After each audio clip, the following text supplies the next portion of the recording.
我会忙死，一天到晚净想些七七八八，自己上馆子给气去了。你整饭，哎呀，上班你可以做汤吗？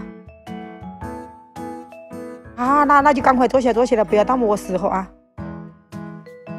首先你要买藕和排骨，不要乱买的。藕要湖北的那9孔粉藕，脆藕不行的，它煮不花。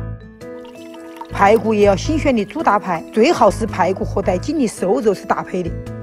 排骨买回后就先处理排骨啦，切成小块，然后用冷水泡，加点盐，它是除去腥味。买来的藕削皮，要切成大小一样的滚刀块。排骨放在旁边，一下以后呢，就用水煮一下。锅里调泡沫，泡沫过了以后呢，就把那个排骨沥干备用。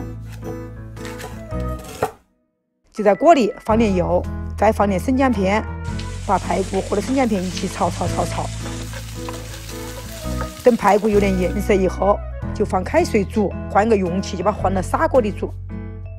煮了大概煮10分钟，等它咕噜咕噜冒泡以后，就转小火，差不多1个小时后，把那个藕啊就放到砂锅里头去。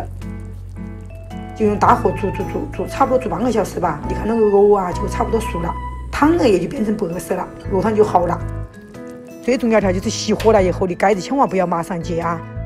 你马上揭了，汤就变黑，这味道也就不好。你非要等它焖5分钟以后，你再揭盖子，放点盐和那个白胡椒粉，它是提鲜的。然后那个肉汤就做完了呀。哎呦，我要做中饭了，差不多就是这样子的吧？妈，怎么味道好像不对呀？啊，不对劲啦！啊，忘了跟你说了的，我学的外婆在那个汤里加点猪油。我小时候就喜欢我妈妈做的这种藕汤，再后撒点葱花，你就可以吃了。